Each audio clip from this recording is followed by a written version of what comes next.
Wow, this is wild. Most people are cheering what the Federal Reserve just did, but I was not expecting this from the Wall Street Journal editorial board.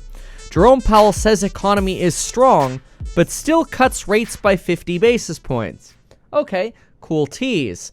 Before we get into this sort of shocker of a review by the Wall Street Journal editorial board, let's just quickly remind you what happened today. This is not going to be the full summary of what the Fed just said. Watch that other video on the channel because it's pretty odd. But basically, what you got is you got 50 basis points of cuts, yet he literally said these words: everything is fine and the economy and jobs are strong. That's what he said.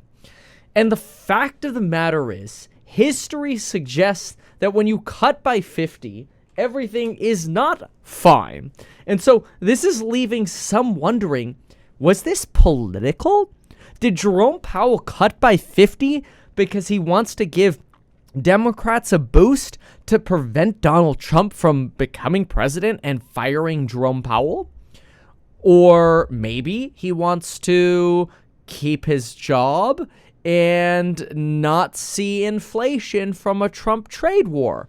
That's possible as well. That's sort of the jaded political point of view, but it could have some merits. Then there are also the facts of history. For example, consider this. In the last 21 rate cut cycles, the last 21 of them, every time, well, I shouldn't say every time, but when we've started with 50 plus, so a 50 plus basis point cut, we had a recession follow just over 50% of the time. So in other words, if you start with 50, you're at about a 50% chance of recession, because just based on history, the last 21 rate cut cycles that have started with 50s have followed, a recession or have led to a recession 50% of the time. 50. Interesting. What's also really weird is that if you look at starting with a 25 BP cut, you have a recession just about 1/4 of the time, which is kind of an interesting and unique way to remember this. You start with 50, you get recession 50% of the time. Start with 25, you get recession 25% of the time. It's a little odd. But the last two times we started with 50, we were 2000 and 2007. In fact, what's honestly, I think, the easiest way to just put this, really eerie, and this is extremely eerie, is, we're doing a flash sale that expires tomorrow at noon for the courses on building your wealth. So if you want to see how I'm repositioning after this Fed meeting, what changes I'm making going into the end of the year, is it time to go all in? Or is it time to sell everything? Is it time to go for different options? You can see what I'm doing with my $2.5 million trade. Come join me in the course member live stream tomorrow. Meetkevin.com, and you'll get lifetime access when you sign up. No, it's actually that exactly 17 years ago today, the Federal Reserve cut interest rates by a 0.5 percentage point to start a rate cut cycle. And look at this. I tweeted this or posted this. Exactly 17 years ago, the Fed cut rates by 50 basis points in a surprise and, quote, bold move, even though some suggested that would mean the Fed was acting out of desperation. Literally September 18th to the day. Here's the CNN article. CNN, September 18th, 2017. 17 years ago. Dude, I was 15 years old. I got my learner's permit. Fed's dramatic action lowers target on key short-term rate for the first time in 4 years. Fed cuts by 0.5 percentage point. From literally 5.25 to 4.75. Exactly the same as what we have now. And there's even a quote: some investors had thought that Fed Chair Bernanke would take a more cautious approach and not cut rates by such a large margin because a 0.5 point cut could signal the Fed was acting out of desperation to save the economy. That's interesting. See, but that also aligns with my thesis that, which we talked about in the other video, that dude, this is weird. Is the Fed lying to us? Because, this is a hawkish 50 is what we got, right? We really got a hawkish 50. And this morning in the course member live stream, we talked about how there were various different directions you could go. we thought you'd probably, like, the most stable results for stocks would be a dovish 25 or a hawkish 50. We kind of got a hawkish 50. So the problem now with that is the federal, and then we got to talk about the Wall Street Journal article. The problem with that hawkish 50 is you just had the 10-year curve move up 7 basis points. You had the 2-year move up 2 basis points. And what you really did is you really just tightened monetary conditions. So I want to talk about this Wall Street Journal article, but think about that. You just cut by 50 basis points to support the labor market, okay? But what did you actually do by being so jubilant and hawkish? What you accomplished was making it harder to support the labor market. You actually raised rates in practice. Because, I mean, really, the FOMC rate doesn't really matter with the exception of your, money market accounts. What matters is, what car loan can you get? What mortgage loan can you get? What credit card rate can you get? And we just saw yield curves in the bond market move up, not down. Which, of course, we could argue that a few things are happening here. Why would the yield curve go up? Well, there are a few reasons the yield curve could go up. The yield curve could go up in part because of profit taking. I know there were a lot of traders that are like, okay, I'm taking profits going into the Fed meeting because it's going to be a buy the rumor, sell the news on bonds. So a lot of people bought bonds before the Fed meeting and they're like, oh, okay, I'm going to take my profits. Cool, that's great. Some of these trades have been up like 20, 25% going into the Fed meeting, maybe even a little bit more. But if we're truly going to potentially price in a greater chance of recession, now that market rates are actually going up, not down, which is the opposite of what the Fed is trying to accomplish, then what you're really doing is you're setting up for not like a 20 or 30% gain on bonds, but you're potentially, especially if you go with like option contracts, you're potentially setting up for a double, triple, or quadruple on bond-related plays if you have to start pricing in a recession, which you're actually creating a higher likelihood of recession given that your actions just led the market to price in higher rates. Now, again, you could have this just be predictable profit taking, makes sense. Everybody dumps right after the Fed meeting, profit taking. Very, very normal. It could also be because Jerome Powell talked about a higher neutral rate, but come on, he's said that every freaking meeting in the last year. It could be because people believe the Fed's assurances of no recession. I'm not sure about that. Or it could be because of the Fed's talk about a normalization in real estate. You're also seeing like an off-trend bounce here, right? And don't take my word for it, but look at, here we go. Here, the Market Ear did a piece on this. I thought it was pretty good. And you could see the 10-year, they say bouncing off channel lows. So this is their chart right here. The Market Ear bouncing off channel lows. And then you come down here and look at this. This is the downtrend you've had on the 10-year. Keep in mind, the peak of this was basically when Bill Ackman's like, yields are going to go way past 5%. And then they hit like 4.99, and then they plummeted when he covered. But anyway, you're literally bouncing off that channel right here. So not highly unusual. My take is that you're going to get a lot of Fed speak that's like, oh my gosh, we just push yields up. That actually hurts us trying to accomplish a Goldilocks soft landing, which potentially means we need to talk this down. So I think you're going to get a lot of Fed speak over the next few weeks that tries to go, but we might actually price in more 50s, because they want to talk yields down. Because again, the whole point of this is supposed to be to make the bond market and financial conditions soften. But listen to what the Wall Street Journal editorial board says. The Federal Open Market Committee on Wednesday cut its short-term interest rate target by 50 basis points. And the question is whether to believe what Chairman Powell says or what he does. Holy smokes, the Wall Street Journal editorial board is sussing out Powell. They're literally like, bro, this is some bull. You're telling us everything is fine? You literally said the words, everything is fine, like the meme, and you cut 50. Listen to their words. Mr. Powell in his press conference said all is well in the economy, but such aggressive monetary easing suggests he's more worried than he sounds. Yeah, because he wants his statue on the walls. He wants his Mount Rushmore, you know? He doesn't want to screw up the soft landing, so that's why he's going 50. But I think this whole idea that everything is fine is, quite frankly, fugazi.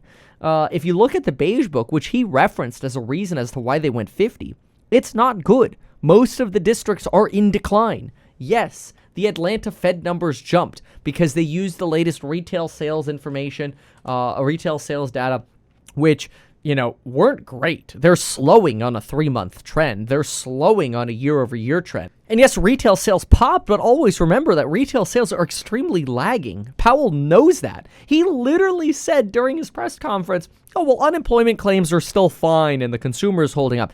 He's lying. He knows these are so lagging. If Powell is literally using unemployment claims to guide interest rate reductions, we are completely effed. So it's either he's stupid or he's lying. I can't believe he mentioned unemployment claims, but whatever. I mean, you could see how the Wall Street Journal editorial board's even sussing him out. Mr. Powell said the Fed is merely recalibrating policy regarding, you know, as we drift towards the 2% inflation target. But the 50% or 50-point cut plus the rapid pace in the Fed's estimates of future cuts suggests a sharp tilt towards heading off more in unemployment.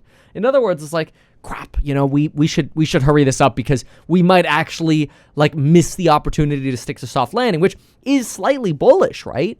That's one of the reasons probably you also saw bonds sell off a little bit today, because it's kind of like, okay, they're going for 50. They want to reduce the odds of recession. So you have to unprice the odds of recession at least a little bit, right? If they went for 25, you wouldn't have to unprice the odds of recession as much. But that doesn't mean it's not too late already anyway. And so obviously the data will tell over the coming, 4 to 6 weeks. And this is where everybody has to individually analyze, is making, this move right for you, or whatever move right for you. Personally, I'm going to do a lot of repositioning over the next 6 weeks, and if you want to see every single reposition move I make going into the election, make sure you use that Fed 50 coupon. We were not going to do a flash sale. It ends tomorrow at 12 p.m. California time. We were not going to do a flash sale unless I was right about 50, and I was right about 50, so we're kind of like patting ourselves on the back a little bit, in fairness, okay? But anyway, yet at his press conference, Mr. Powell was all sunny side up. He rightly noted that even 4.4% unemployment is low by historical standards, and he cited optimistic notes that point to a strong labor market, labor force participation, job vacancies, and quits that were all part of a strong labor market. These contradictory signals highlight the risk the Fed is taking with its new rate-cutting path. Mr. Powell's bet seems to be that if inflation is sufficiently whipped that the Fed can ease aggressively now to forestall a slowdown that hasn't yet arrived. He may be right, but obviously they're sussing this out, right? He may be right, but even Michelle Bowman over at the Fed, first dissent in 2 years, shows that there could be a credibility issue here, an agreement issue. And you've got this note here. This suggests investors heeded the message in what Mr. Powell did rather than what he said. In other words, that sell-off we saw into the close, which who knows, we could bounce green tomorrow. Who knows? We'll see what happens tomorrow. But the Wall Street Journal editorial board here is going, people may have started taking profits because they're like, oh, crap. Powell's acting like everything's sunny side up, but come on, man. 50? It's a little bit of a sign he's starting to get a little nervous. Anyway. Then, of course, they also mentioned that this could be a political issue as well. They mentioned this regarding Donald Trump. All of this is actually very interesting coming from the Wall Street Journal editorial board, so I find it very, very fascinating. But I want to hear what you think. What do you think in the comments down below? Did we just stick a soft landing? Is this the beginning of long-term success for markets? Are we going to see earnings in Q3 just blow our socks off? And are we good? Are the next few labor reports going to be good and not revised down substantially? Is inflation going to stay low? Is this a Goldilocks soft landing? Or are we part of that 50% chance camp where when you start with a 50 in the last 21 rate cutting cycles, the odds are you're actually leaning towards a recession? You've turned it into a coin toss when markets are starting to price in, maybe only, a 10, 20% chance of recession. Otherwise, I don't think the stock market would be this high if we actually thought the odds of a recession were 50-50. It's a little odd to me. Now, if I look at the world interest rate probability curve, right now we're at about a 33% chance of a 50 basis point cut in November. So even the market doesn't fully believe Jerome Powell when he says, oh yeah, 50, and then look at the S&P. What does the S&P say? 50, 25, 25. Okay, we kind of predicted they might go for 50, 25, 25. But markets are already going, nah, man, 33% chance of 50. Now, I expect soft yapping from J. Powell, and everybody from the Federal Reserve now that we're out of the blackout window. And I wouldn't be surprised we're going to start getting some interviews over the next few days here from Fed speakers. And these interviews are going to talk yields down again, because what they don't want to do right now is have actually yields, in my opinion, stay up, because all it does is tighten financial conditions and ironically increase the odds of recession. This is what's so complicated here. Like, part of me is like, okay, cool, they went for 50. That should reduce the odds of recession. But wait, market yields went up. Well, what the hell? If market yields are actually going up, then this is a problem, because now you're making things worse and not better. Oh, man, it is such a crazy freaking market to try to understand and put all this crap together. But hey, you know what? What I can always promise is I will be here every single day to make sure you get all the information that I'm looking at, all the research I do every single day. You want it, subscribe to the channel, you get it here for free. You want even more information, the course member live streams, trade alerts, long-term hedge trade alerts, you name it. Well, you know how to do it. All you got to do is go to meetkevin.com. You buy the Stocks and Psychology and Money course one time, just one time, and you get lifetime access forever. So if in 5 years you're like, I wonder what Kevin's going to do at this Fed meeting, no problem. You're in it. Price doesn't go up once you're in it because you already paid. However, if you're not in it, the price does go up over time. So consider taking advantage of that flash sale. We've got that linked down below at meetkevin.com. And thank you so much to those of you already joining. We've also got those of you signing up to Stock Hack. We've been taking a peek at your signups, so thank you for that. But thanks so much for joining. Michael just enrolled. Actually, two Michaels just enrolled in a row. Different last names here. William, Armin, Josh, Ryan, Mike, David, Frederick, John, Bradley, Justin. Hey, thank you so much for joining. We'll see you all in the course member live streams tomorrow. Thanks so much, and we'll see you in the next one. Goodbye and good luck. Why not advertise these things that you told us here? I feel like nobody else knows about this. We'll try a little advertising and see how it goes. Congratulations, man. You have done so much. People love you. People look up to you. Kevin Paffrath there, financial analyst and YouTuber. Meet Kevin. Always great to get your take. Even though I'm a licensed financial advisor, licensed real estate broker, and becoming a stockbroker, this video is not personalized advice for you. It is not tax, legal, or otherwise personalized advice tailored to you. This video provides generalized perspective, information, and commentary. Any third-party content I show shall not be deemed endorsed by me. This video is not and shall never be deemed reasonably sufficient information for the purposes of evaluating a security or investment decision. Any links or promoted products are either paid affiliations or products or services we may benefit from. I also personally operate an actively managed ETF. I may personally hold or otherwise hold long or short positions in various securities, potentially including those mentioned in this video. However, I have no relationship to any issuer other than HouseHack, nor am I presently acting as a market maker. Make sure if you're considering investing in HouseHack to always read the PPM at househack.com.